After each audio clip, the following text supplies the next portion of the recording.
Umaga po.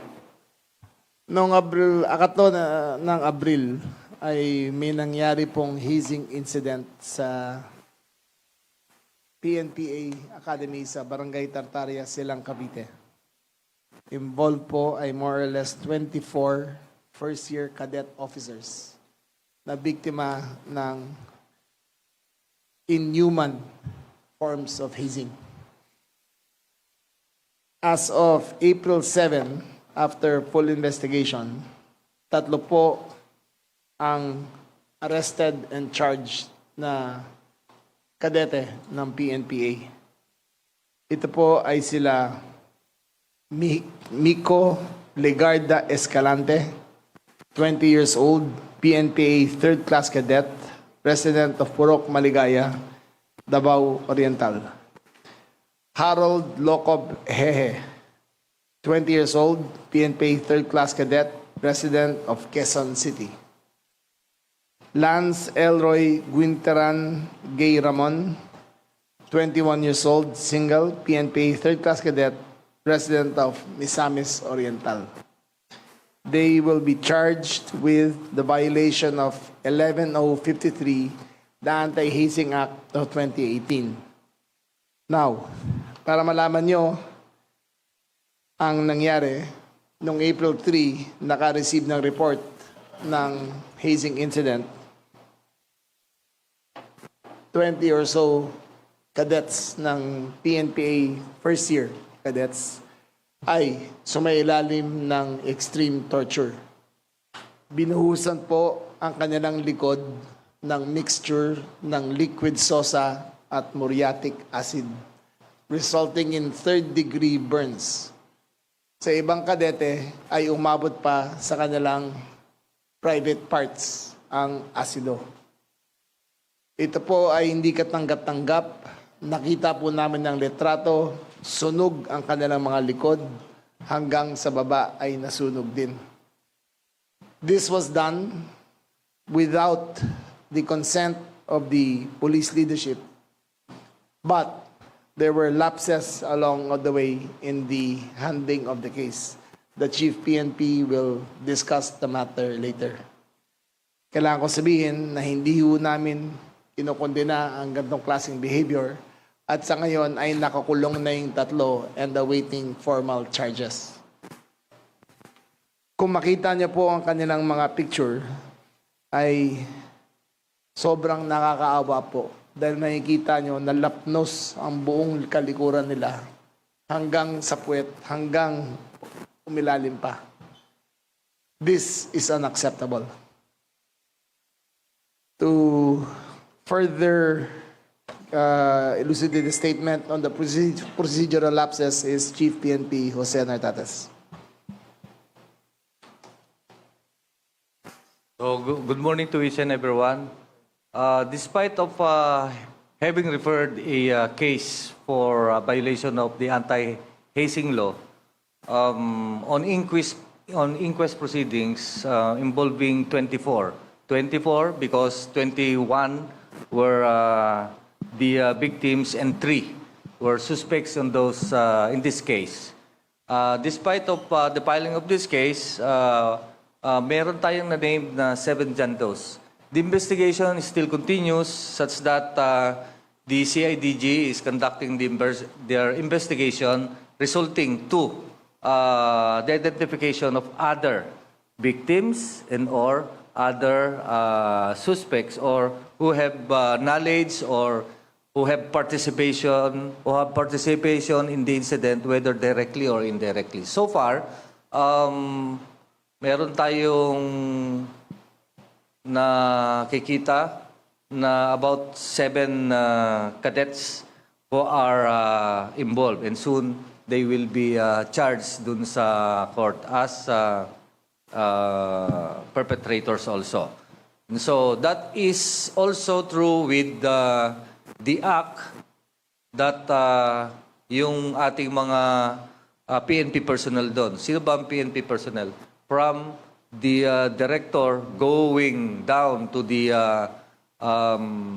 PNC o na nagmamanage and or tumitingin dun sa mga kadete. So, Marami yon. So that's for criminal aspect as well as the aspect for the filing of administrative charge. Last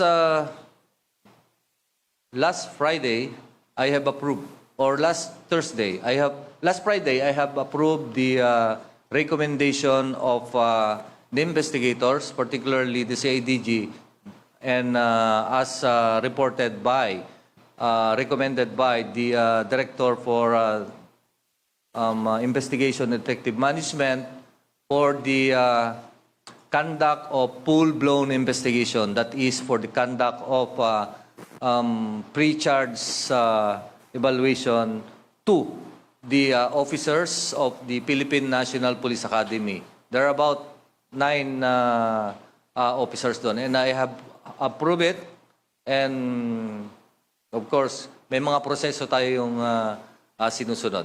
Okay, after that. So, as an effect, there will be a reshuffle or movement for the PNP organization, lalo-lalo na ang nandun ay 2-star. Okay? And another commandant that is 1-star, who are subject of the pre-charge investigation that I have approved. So far, that is the update. Ms. Leia Ilagan of UNTV. Good morning, Sec. Sir, nabanggit kanina na may kapabayaan sa ilang mga opisyal doon Kakulangan. kakulangan Asan? sa officer sa PNPA, sir. PNP, hindi. Kapabayaan talaga yun. Kapabayaan. Kapabayaan Opo, talaga sir. yun. Sir, ano po yung specific na naging pagkukulang o kapabayaan ng mga opisyal na nandun to monitor the cadets? Unang-una, nasa senior officers yan, ay responsibilidad nila ang well-being ng mga cadets. Number 2, they have full operational authority in all grounds of the PNPA, lalong-lalo na sa barracks. They can enter any time para mag-inspect. Number 3, the crime occurred April 3, and the full information was given to the PNP chief April 7. So that alone, nagkaroon ng lapse. There was an email sent, but there was no other further details. Sinabi lang na may incident, pero walang further details. We are trying our best to institute discipline amongst our ranks and procedural guidance kung paano gagawin. So, pagkatapos po ng meeting na to, ay may command conference kami at yung mga procedural lapses ng dati, i-correct namin and hopefully it will redound down to all the commands. Okay. Sir, do you think kailangan dagdagan pa yung mga PNP officers na namamahala doon sa PNPA? Hindi naman. It's talaga, procedural talaga. It is a structure that has existed for 30 years and it has graduated very many fine gentlemen, and General Torre being one of them. But the culture of initiations has to stop.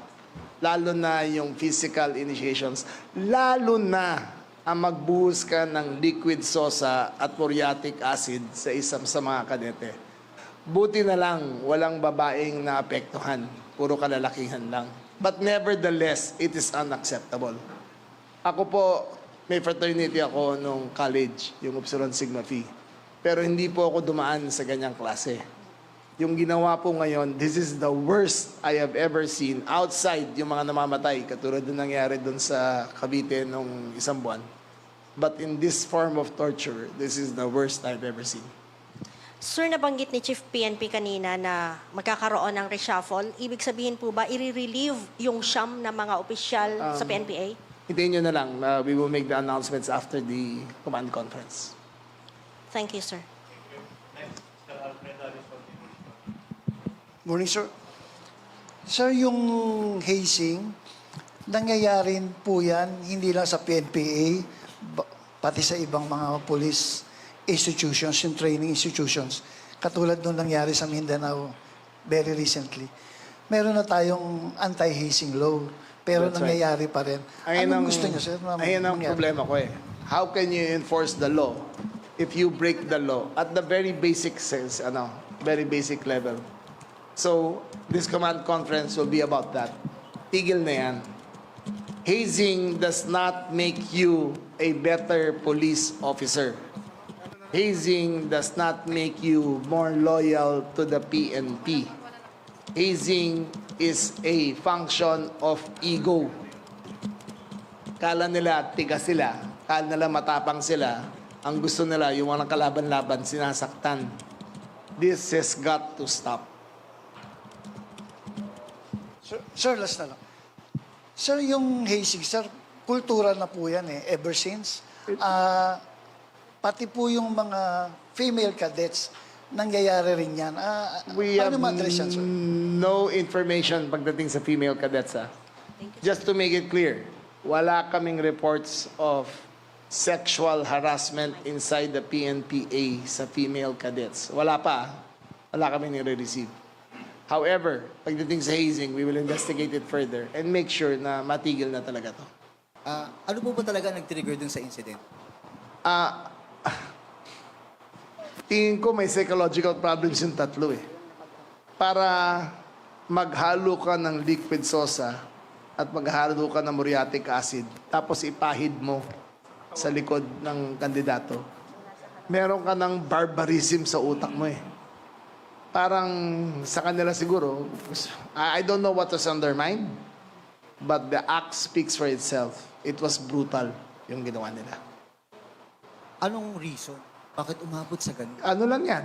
Ang hazing kasi is a superior to a junior. You're imposing your will on them na wala silang magawa. So, ayun na nagiging mindset nila. How were they able to pull it off? 20, tapos 3? Oo, ang latest reports ay nandoon sila, in-isolate sila sa loob ng barracks, tapos ginawa nila. May nag-report lang isa, kaya talagang just to show you how gruesome it was. May isa doon, umabot hanggang kanyang anus at bumaba hanggang sa kanyang scrotum ang damage. That's how bad it was. Ganon kasama ang ginawa nila. Sana lang, kumusta na sila ngayon? Kumusta na sila ngayon? Okay naman, they're undergoing medical treatment and psychological treatment. But wala naman mamamatay. But the damage is too much, di ba? Sobra yun. And then it's unacceptable. But, to make sure, okay, walang arigluhan dito sa tatlong nahuli na to. I will make sure to the full extent of my capacity na yung tatlo ay will be charged doon sa anti-hazing law, and I will make sure that all the procedures are followed, that all the case build-up is done, and we will charge them, and hopefully, and I am pretty sure, makukulong sila. Thank you, sir. Next, Aaron Recuenco, Manila Bulletin. Hello, sir. Good morning. Sir, regarding sa hazing, this is not the first time that this thing happened. Yes. Meron pa mga weird talaga na nangyari even before sa PNPA. And you're not the first official to warn or who made a promise na babaguhin. What makes it different this time under you? It's never going to be perfect, but we are going to be more vigilant. Procedures will be done, cameras will be put in place. Yung mga bagong kadete will be given responsibilities to report any forms of hazing. Siguro naman may moral hazard na sa makukulong. Ngayon lang yata may makukulong dahil sa hazing eh. Ngayon lang eh. 'Di ba? Sa PNPA, sa PNPA. Ngayon lang. So we will make sure na meron kaming upon acceptance to the academy, meron kaming outlets and meron kaming methodologies for reporting any such behavior. One last, any sir, parang long-term or short-term at this point and long-term na... Well, that's it, exactly. Gagawa kami ng orientation sa mga new cadets at gagawa kami ng pwede silang anonymously pumunta sa kanilang mga senior officials, yung mga hindi mga kadete, fellow cadets, para i-report ko ano ang nangyari. Thank you, sir. Third to the last, Jason Sigales of Inquirer.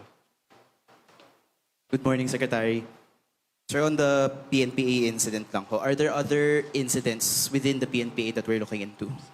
Apart from this one. That were what? Are there other previous incidents po ng hazing that have been uncovered or unearthed because of this? Wala pa akong report tukol dyan. I will get the full report after this command conference. Tapos sir, on the note po of the victims, 21 pa rin po yung victims? 24. Or meron pa po bang nadagdag as the investigation? Sila na talaga ang fully documented. Pero may 7 pang co-conspirators na sinisigurado bago sila i-charge.